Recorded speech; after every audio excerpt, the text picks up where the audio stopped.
નમસ્કાર દોસ્તો, સ્વાગત છે આપ સર્વનું તમારી પોતાની YouTube channel ocean coaching classes પર. મિત્રો, ધોરણ 9ની એકમ કસોટી જે છે તે સપ્ટેમ્બર 2025માં તમારી લેવાવાની છે. તો આ એકમ કસોટીનું જે મોડલ પ્રશ્નપત્ર જે છે જે મોસ્ટ આઈએમપી પ્રશ્નપત્ર છે તેનું સચોટ અને સંપૂર્ણ સોલ્યુશન આપણે આ વિડીયોની અંદર જોવાના છે. આ પ્રશ્નપત્ર જે છે તે કુલ 25 ગુણનું રહેશે. આ પ્રશ્નપત્રની સોલ્યુશનની પીડીએફ પણ તમે મેળવી શકો છો, પ્રશ્નપત્રની પણ પીડીએફ મેળવી શકો છો અને સોલ્યુશનની પણ પીડીએફ મેળવી શકો છો. પીડીએફ મેળવવા માટે સંપર્ક કરો 7046222254 નંબર ઉપર. મિત્રો, આપણી આ ચેનલ ઉપર ધોરણ 9ના દરેક વિષયના જે એકમ કસોટીના મોસ્ટ આઈએમપી પ્રશ્નપત્ર છે તેના વિડીયો અને પીડીએફ મુકાઈ ચૂક્યા છે, તો જરૂરથી તેનો અભ્યાસ કરી લેજો. તો ચાલો આપણે જોઈએ વિભાગ એ. નીચે આપેલા વિકલ્પોમાંથી યોગ્ય વિકલ્પ પસંદ કરીને ઉત્તર લખો. પહેલું, ભારતમાં આવરનો જળમાર્ગ કોણે શોધ્યો? તો જવાબ આવશે વિકલ્પ સી, વાસ્કો દ ગામાએ. નીચે આપેલા વિકલ્પોમાંથી યોગ્ય વિકલ્પ પસંદ કરીને ખાલી જગ્યા પૂરો. બીજું, માળવાના ઉચ્ચ પ્રદેશના ઉત્તર પશ્ચિમ ભાગમાં ખાલી જગ્યાની ગિરિમાળા આવેલી છે? તો અરવલ્લી. ત્યાર પછી છે નીચે આપેલા વિધાનો ખરા છે કે ખોટા તે જણાવો. એમાં ભારત દેશ ઉત્તર ગોળાર્ધમાં આફ્રિકા ખંડના દક્ષિણ ભાગમાં આવેલો છે? તો ખોટું. ત્યાર પછી છે યોગ્ય જોડકા જોડો. વોલ સ્ટ્રીટ સંકટ, તો એમાં જવાબ આવશે વિકલ્પ સી, 24 ઓક્ટોબર 1929. માનવ હક દિન, તો એમાં જવાબ આવશે વિકલ્પ એ, 10 ડિસેમ્બર. નીચે આપેલા પ્રશ્નોના 1-2 શબ્દમાં ઉત્તર આપો. એમાં છઠ્ઠો સવાલ, પવિત્ર યાત્રાધામ ગણાતું પ્રખ્યાત માનસરોવર કઈ હારમાળામાં આવેલું છે? તો જવાબ આવશે બૃહદ હિમાલય. મિત્રો, ધોરણ 9થી 12ની જે એકમ કસોટી છે સપ્ટેમ્બર 2025ની, તે એકમ કસોટી સપ્ટેમ્બર 2025ના દરેક વિષયના પ્રશ્નપત્ર અને સાથે તેના સોલ્યુશનની પીડીએફ તમે વોટ્સઅપ પર મંગાવી શકો છો. આ જે પ્રશ્નપત્ર છે તે રેડી ટુ પ્રિન્ટ ફોર્મમાં તમને મળશે. સીધી ઝેરોક્સ કરાવી અને તમે એનો ઉપયોગ કરી શકશો. સાથે સોલ્યુશન પણ અવેલેબલ છે અને તમારી શાળાના નામ સાથે તમે આ પ્રશ્નપત્ર જે છે તે મેળવી શકો છો. તો જરૂરથી આ એકમ કસોટીનું મોડલ પ્રશ્નપત્ર, ગયા વર્ષની ઓરિજિનલ એકમ કસોટીના સોલ્યુશનની પીડીએફ તમે વોટ્સઅપ પર મંગાવી શકો છો. વોટ્સઅપ નંબર છે 7046222254. ત્યાર પછી છે વિભાગ બી. નીચે આપેલા 6 પ્રશ્નોમાંથી કોઈ પણ 3 પ્રશ્નોના માંગ્યા મુજબ ઉત્તર આપો. પ્રત્યેકના 2 ગુણ છે. કુલ 6 માર્ક્સનો પ્રશ્ન છે. 7મો સવાલ, પ્રથમ વિશ્વયુદ્ધ પછી યુરોપીય સમાજમાં સ્ત્રીઓને જાગૃત બની આ વિધાન સમજાવો. તો પ્રથમ વિશ્વયુદ્ધમાં મોટી સંખ્યામાં પુરુષો માર્યા ગયા હોવાથી યુરોપીય સમાજમાં પુરુષોની સંખ્યા ઘટી.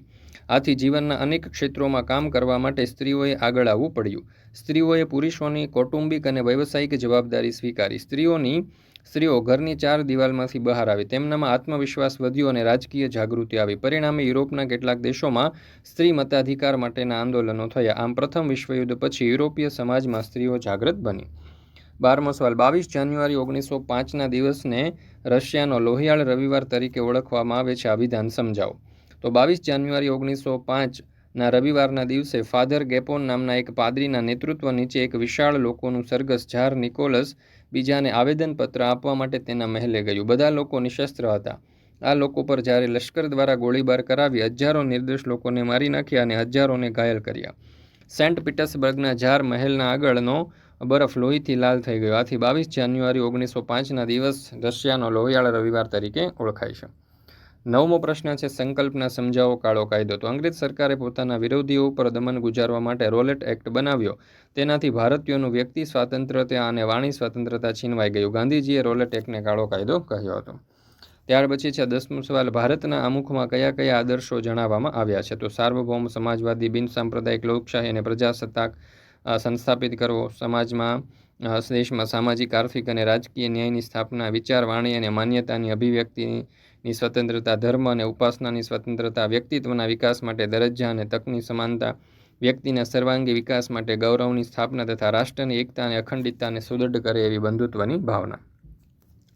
11મો સવાલ, સાર્વત્રિક પુખ્તવય મતાધિકાર એટલે શું? તો સાર્વત્રિક પુખ્તવય મતાધિકાર એટલે 18 વર્ષ કે તેથી વધુ વયનો હોય, કાયદા દ્વારા ગેરલાયક ઠરાવવામાં ન આવ્યો હોય, અસ્થિર મગજનો ન હોય અને જેનું મતદાર યાદીમાં નામ હોય એવા ભારતના પ્રત્યેક નાગરિકને ધર્મ, જાતિ, કોમ, શિક્ષણ, લિંગ, જન્મસ્થાન, આવક કે મિલકતના ભેદભાવ વિના આપેલો સમાન મતાધિકાર. 12મો સવાલ, બ્રહ્મપુત્ર નદીમાં ચોમાસામાં શાથી વિનાશક પૂર આવે છે? તો બ્રહ્મપુત્ર નદી ભારતમાં અરુણાચલ પ્રદેશ અને અસમમાં થઈને વહે છે. અહીં તેને અનેક નાની નદીઓ મળે છે. આ પ્રદેશો ભારે વરસાદવાળા હોવાથી અહીંની નદીઓ બ્રહ્મપુત્રમાં પુષ્કળ પાણી લાવે છે. તેમાં ચોમાસામાં આવનાર ભારે વરસાદનું પાણી ઉમેરાતા બ્રહ્મપુત્રમાં વિનાશક પૂર આવે છે. ત્યાર પછી છે વિભાગ સી. નીચે આપેલા 5 પ્રશ્નોમાંથી કોઈ પણ 3 પ્રશ્નોના માંગ્યા મુજબ જવાબ આપો. પ્રત્યેકના 3 ગુણ છે. કુલ 9 માર્ક્સનો પ્રશ્ન છે. તો પહેલો સવાલ, અસહકારના આંદોલનની રૂપરેખા સમજાવો. ત્યાર પછી 14મો સવાલ છે, ભારતના બંધારણમાં સમવાય અને એકતંત્રી બનેલ બંનેનો સમન્વય છે, કારણ આપી સમજાવો.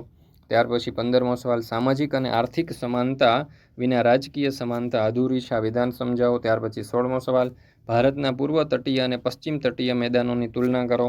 ત્યાર પછી 17મો સવાલ, યુરોપીય પ્રજાને ભારત આવવાનો જળમાર્ગ શોધવાની ફરજ પડી, આ વિધાન સમજાવો. વિભાગ ડી, નીચે આપેલા 2 પ્રશ્નમાંથી કોઈ પણ એક પ્રશ્નનો માંગ્યા મુજબ જવાબ આપો, પ્રત્યેકના 4 ગુણ છે. બંધારણમાં સમાવિષ્ટ ભારતના નાગરિકોની મૂળભૂત ફરજો વિશે જણાવો.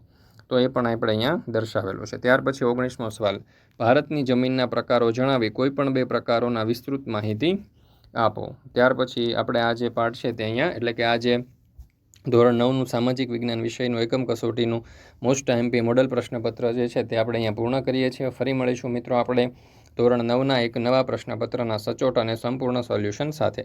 મિત્રો આપણી આ ચેનલ ઉપર એકમ કસોટી 2025ના દરેક વિષયના જે મોસ્ટ આઈએમપી પ્રશ્નપત્ર છે તેના સચોટ અને સંપૂર્ણ સોલ્યુશનના વિડીયો અને પીડીએફ મુકાઈ ચૂક્યા છે. તો જરૂરથી આ વિડીયો અને પીડીએફ જે છે તેનો અભ્યાસ કરી લેજો. તમારી પરીક્ષાની તૈયારી માટે તમને ખૂબ જ ઉપયોગી થશે.